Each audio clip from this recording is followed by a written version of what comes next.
Totoo talaga na nai-scam ka diyan sa mga gano'n, sa services na magbabayad sila, 'di ba offer nila yung recover yung account pero huwag kayong maniniwala diyan dahil hi guys! Welcome back to my YouTube channel and I'm Sarah Jane Semic and for today's video. So, for today's video, sasagutan tayo ng comment ng ating mga subscribers regarding ito sa ating pagre-recover ng ating account. Pero, sa mga issue ng scam at kung nakikita nyo naman sa ating thumbnail, yung regarding po sa may scam pa rin po tayo sa pagre-recover ng ating mga account. Disable or restricted na nga yung ating account, na scam pa tayo. Diba? Pag-uusapan natin kung paano tayo makakaiwas sa mga ganon. Kung interesado ka sa topic natin ngayon, keep on watching and kung bago pa lang sa ating channel, huwag mo kalimutang mag-like and subscribe.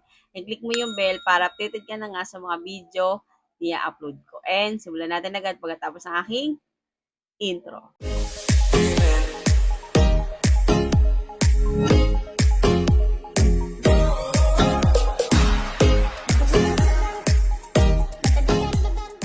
So, yun na nga, dahil nag-comment po sa ating ating tutorial regarding po sa FB recovery gone wrong, meta and verify hindi umubra. So, may nakita ko nag-comment, subscriber na nag-comment sa atin na si Tarupam 1342 5 days ago. So, ang sabi niya dito, dahil dyan sa pag-suspended ng main account ko, yun, visit na Meta. Nakausap ko tuloy yung taong scammer na akala ko marunong mag-recover. Ang bait niya, kausap anak daw ng pastor, kaya nagtiwala ako. Yung pala, anak ng 1,980 pesos yung nasend ko sa GCash, yung na-scam daw sa kanya. So, pag-uusapan natin yan kung paano tayo makakaiwas sa mga ganong scenario. Way back na problema din ako sa ating account dahil na-restrict yung ating account, na-disable yung aking account sa Facebook. So, naghanap po ako ng ways. Nagpunta ako sa TikTok, sa YouTube, ng mga tutorials. Tutorials yung hinahanap ko. Pero may nabasa din po kasi talaga ako na nagpapa-service sila para ma-recover yung ating mga account. So, tinanong ko yung isang nag-post. So, yun nga, may bayad yung pagre-recover nila. Hindi ko naman yun talaga push. Ayoko talaga ng ganun. Dahil nga gusto ko yung ako mismo makadiscover and gusto ko mismo ako yung makarecover na account ko na mawala yung mga restricted or disabled sa ating account. Ayun, marami ako nababasa sa TikTok. Actually, sa TikTok ko talaga unang nakita yung mga ganong sistema nga. Nagpapabayad sila, tapos sila magre-recover. So, ang naisip ko dyan, kasi nga, may nakita rin ako na ways na paano ma-recover yung ating account. In-explain ko na yan dito sa ating YouTube, yung meta-verify ka or subscribe ka, mag-subscribe ka sa Instagram or sa Facebook mo. For example, kung yung Facebook mo is na-disable or na-restrict, so kung may IG account kayo na nakakonect dun sa Facebook nyo, pwede rin naman po yun. Doon po kayo magpa-subscribe. So ako, yun yung ginawa ko. Mag-subscribe po ako sa aking IG account, tapos nakausap ko yung Meta support. Yan na yung mga ginawa kong ways. Makikita nyo na lang yon sa ating, may ginawa na po akong explanation regarding po dyan. Panoorin nyo na lang para mas ma-detail ko sa inyo yung pangyayari na ginawa ko doon sa ating account na bumalik. So, yun nga, nakausap ko.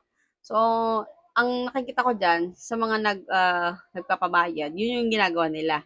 May, nakasubscribe sila sa Meta support para makausap nga nila yung Meta support. Tapos, for example, ako, tapos yung friend ko is na-restrict or na-disable yung kanyang account. So, ako, gusto kong tulungan siya, gagamitin ko yung aking pinasubscribe sa IG, sa Instagram, para makausap ko si Meta. So, sa ganong ways, iba yung problema sa account, pero ako yung gagawa ng solusyon para sa kanya. So, yung parang yun na naisip ko sa mga nagpapabayad ng mga services na mare-recover yung kanilang account. So, delikado din yan. Once na na-detect kayo ni Meta, na iba naman po yung, iba pala yung account na pinapa-recover mo, hindi sa'yo yun. 'Di ba? So, no, no, no din yan. Di rin po talaga e-effect yan at mare-recover yung inyong account. So, sa mga ganun nga, huwag kayo basta-basta maniniwala sa mga ganun.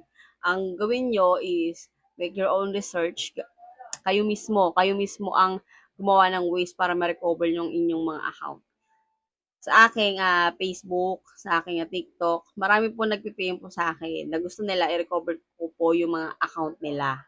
Napakadami. Nagpi-PM sa akin na para gusto nila kasi i-recover yung kanilang account. Ako naman kasi guys, gumagawa po ako ng mga tutorial sa inyo. Gusto ko kasi na kayo mismo yung maka-discover.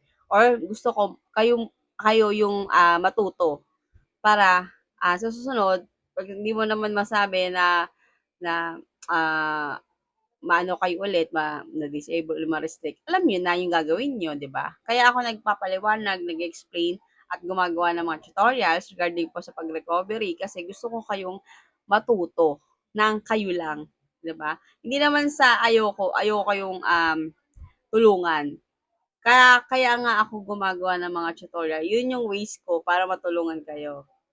Diba guys? Kung sa mga nag-PM po sa akin, tinuturo ko lang kung ano yung gagawin nila, pero kayo na mismo yung gagawa nun sa inyong account. Ayan. So, marami po kasing ganun na nag-PM sa akin na nakaraang taon na, yun nga, na gusto nila na bayaran ako para ma-recover ko na lang account, pero tinanggihan ko po yun. Ayoko po ng ganun kasi nga gusto ko na kayo mismo yung maka-discover kung paano nyo mare-recover nyo yung inyong account. So, sa ganong nakita ko yung comment na yun, naalala ko na, yun nga talaga, na-scam talaga. Totoo talaga na na-scam ka dyan sa mga ganon, sa services na magbabayad sila.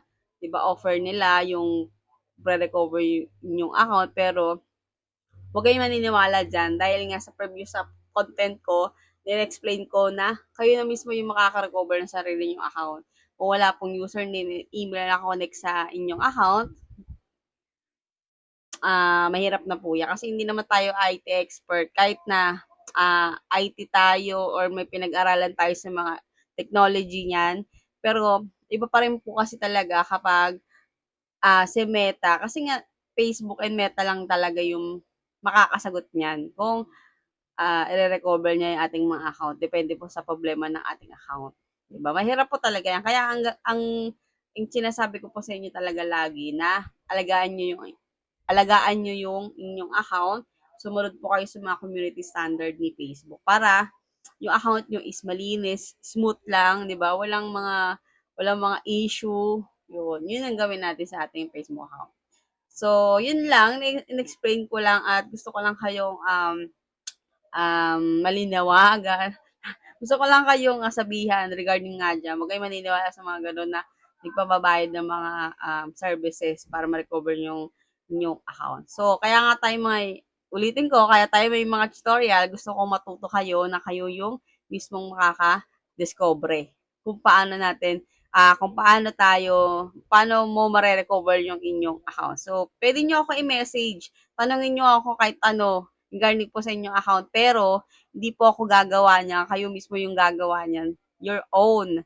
'Di ba? Para kayo mismo yung maka-open yan. Nagawa ko. Yes, nagawa ko. Yun, 'di ba? Tapos, balikan nyo yung video ko kung saan nyo napanood na ginaya nyo yung video ko na yun, yung tutorials ko na yun. Balikan nyo, mag-comment kayo doon na nagawa nyo ng kayo lang.